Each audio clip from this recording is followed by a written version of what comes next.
Welcome to Aleji Mera fashion. அஸ்ஸலாமு அலைக்கும் வரஹ்மத்துல்லாஹி வபரகாத்துஹு. இது வந்து காட்டன். இது நீங்கள் ஓப்பன் பிக்சர் வேணும்னா திரும்ப திரும்ப சொல்கிறது தான். வீடியோ கீழே ஒரு லிங்க் ஒன்று கொடுத்துருப்பாங்க, அதில் நீங்கள் ஜாயின் பண்ணிக்கலாம். குரூப்பில் இல்லாதவங்க அதில் ஜாயின் பண்ணிக்கலாம். அதில் ஓப்பன் பிக்சர் இருக்கும். இது வந்து சூப்பராக இருக்குது. இது பார்க்குறதுக்கே வந்து நைஸாக இருக்கும். ப்ளஸ் வந்து பியூர் காட்டன் சொல்ல முடியாது, காட்டன் பேஸ்டு தான் இது. எல்லோரும் பியூர் காட்டனாக கேட்பாங்க. பட் பியூர் காட்டன் கிடையவே கிடையாது. பியூர் காட்டன்னா உங்களுக்கு வந்து 2-3 வாஷிங்கில் போயிடுது. பியூர் காட்டன்னா உங்களுக்கு வீடியோவிலே நம்ம வந்து அப்டேட் பண்ணி சொல்லியிருக்கோம். இது நான் 2 பக்கமும் பார்டர் இருக்கும். கொஞ்சம் வித்தியாசமாக நம்ம கொடுத்துருக்கோம். கலர் சார்ட்டு நல்ல ஒரு அட்ராக்டிவான கலர் சார்ட்டு.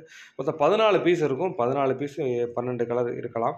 நல்ல ஒரு ஒவ்வொரு பாக்கெட்டுமே ஒவ்வொரு கலர் சார்ட்டை கொண்டதுனால இது வந்து ஒரு கலர் சார்ட் நம்ம போட்டிருக்கோம். ஏன்னா திடீர்னு என்ன சொல்லுவாங்கன்னா, நம்ம அந்த கலர் நம்ம போட்டிருந்தோமே, இந்த கலர் போட்டிருந்தோமே நிறையா சொல்ல ஆரம்பிச்சுருவாங்க. பட் வந்து அப்படி கிடையாது. ஒவ்வொரு கலர் சார்ட்டுக்குமே ஒவ்வொரு பாக்கெட்டுக்குமே ஒவ்வொரு கலர் சார்ட்டை வச்சுருப்பாங்க. அதனால தான், வேறு ஒன்றும் இல்லை. ஆனால் 1-2 கலர்ஸ் மட்டும் தான் மாறி இருக்கும். இது நல்ல ஒரு மூவிங் இருக்கும் கண்டிப்பாக. ஏன்னா அது ஒரு வித்தியாசமான மாடலில் இது. ஏன்னா கோல்டு ஸ்டோன் 2 பக்கமே பார்டர்ஸ் கோல்டு ஸ்டோன் கொடுத்துருப்பாங்க. இந்த வீடியோவுக்கு தெரியறதுக்கு வாய்ப்பு இல்லை. குரூப்பில் இல்லாதவங்க அதில் குரூப்பில் ஜாயின் பண்ணிக்கிறலாம். கொஞ்சம் ரீசெலர்ஸ் கொஞ்சம் குயிக்காக புக் பண்ணிக்கோங்க. நல்ல ஒரு சூப்பரான ஐட்டங்கள். இந்த ஐட்டங்கள் தேவைப்படுறவங்க புக் பண்ணிக்கோங்க. ஸ்ட்ராங்.